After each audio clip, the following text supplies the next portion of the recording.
जय हिंद, जय श्री राम, जय हिंद राष्ट्र। दोस्तों, हिंदुस्तान को बर्बाद करने के लिए काफ़ी सारा विदेशी फंडिंग इस देश में होता है एनजीओ के द्वारा।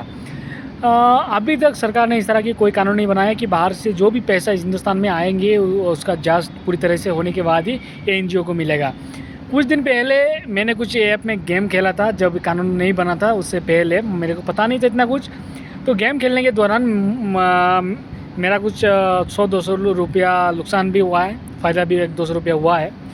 तो उसके बाद वो पैसा मैंने मेरे मम्मी के अकाउंट में भेजा था। उसके बाद वो मेरा मम्मी के अकाउंट फ्रीज़ कर दिया गया। सिर्फ़ और सिर्फ 1-2 हज़ार के लिए वो मम्मी का अकाउंट फ्रीज़ कर दिया गया। इस तरह की हज़ारों करोड़ों की घोटाला होता रहता है। सो स्विस बैंक है विदेशों में, वहाँ पर नेता लोगों का कितना हज़ार करोड़ पैसा वहाँ पर जमा हुआ है, उसमें कुछ भी कार्रवाई नहीं होता है। क्यों ऐसा नहीं होता है?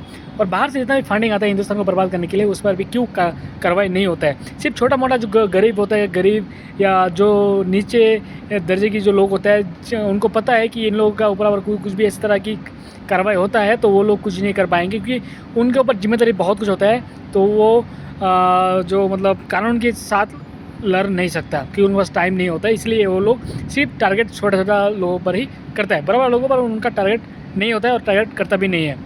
कोई भी अगर देशद्रोही काम करता है तो इसके लिए कपिल सिब्बल इस तरह की बड़ा जो वकील होता है जिसका फीस लाखों करोड़ों में आता है, वो लोग खड़े हो जाते हैं। लेकिन हमारे जैसे लोगों के लिए, हिंदुस्तानियों के लिए कोई खड़ा नहीं होता है।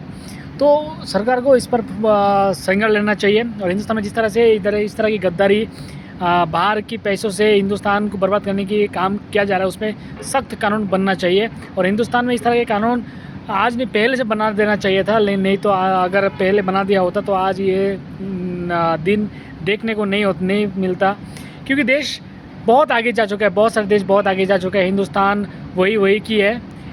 तो इसीलिए हिंदुस्तान अगर सुधारना है, हिंदुस्तान को अगर सुधारना है सही में, अगर पीएम मोदी चाहते हैं कि हिंदुस्तान को सुधारे, सबसे पहले तो हिंदुस्तान में बाहरी फंडिंग पर रोक लगना चाहिए। और हिंदुस्तान में जितना भी गतिविधि गद्दार की और दिखाई पड़ता है, उन्हें तुरंत पकड़े और उन्हें बिठा के ना खिलाए, तुरंत फांसी देना चाहिए। जय हिंद, जय श्री राम, जय हिंद राष्ट्र।